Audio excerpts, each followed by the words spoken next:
tes visions s'arrêtent, s'éteignent en même temps.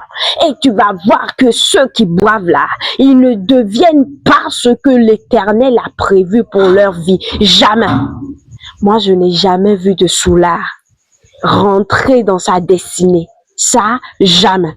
Peu importe qui tu es, peu importe l'argent que tu possèdes là, si tu es un soulard, tu ne vas jamais rentrer dans ta destinée. Lorsque nous prenons un mot en hébreu, la première fois que ce mot sort là, le contexte dans lequel ce mot est sorti, ce contexte suit le mot. Donc la première fois qu'on a parlé de vin dans la Bible, c'était lorsque Noé avait bu du vin et il s'était enivré et là il s'était laissé découvrir dans sa chambre. Et là, qu'est-ce qui en est découlé? Des malédictions pour nous aujourd'hui. Que des malédictions. Lorsque nous allons dans la Bible, les rois qui ont bu du vin, ils ont été décapités. Le vin n'a jamais fait du bien à personne. Lorsque Paul est en train de parler à Timothée, ça, il parle dans un cas spécifique. Alors, vous généralisez les cas.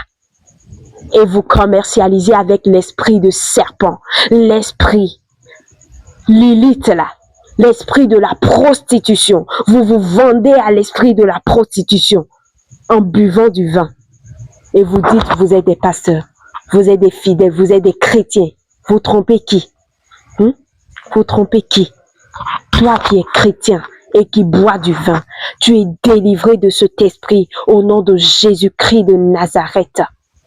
Venez, nous allons voir quelque chose dans Proverbe 23 à partir du 31e verset.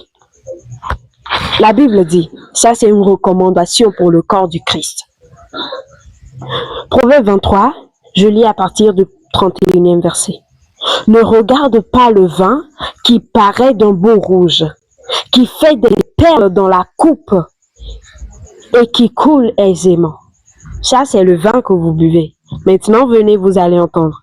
Il finit par mordre comme un serpent et par piquer comme un basilic. Vous voyez quel est le côté caché du vin que vous buvez? Vous voyez quel est l'esprit qui est en bas, qui est en background du vin que vous buvez? Ok. Tes yeux se porteront sur des étrangères et ton cœur parlera d'une manière perverse. Ça, c'est l'esprit de la prostitution, ça. Le Lilith. Verset 34. Tu seras comme un homme couché au milieu de la mer, comme un homme couché au sommet d'un mât.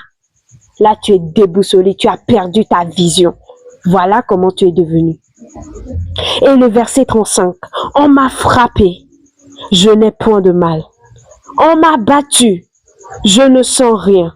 Quand me réveillerai-je? J'en veux encore. Le verset est terminé. Est-ce que le peuple de Dieu peut se réveiller et voir à quel point le vin a fait du mal au corps du Christ et se réveiller et prendre la décision de ne plus boire parce que le Saint-Esprit ne collabore pas avec les soulards. Le Saint-Esprit ne peut jamais collaborer avec un soulard. Là où il y a l'esprit de Lilith, là, il ne peut jamais y avoir un esprit saint. Jamais. Arrêtez de boire. Ne vous enivrez pas de vin. C'est de la débauche. Soyez au contraire remplis du Saint-Esprit. Yaïn, Lilith, Laïla, Aïn. Que Dieu vous bénisse. Amen.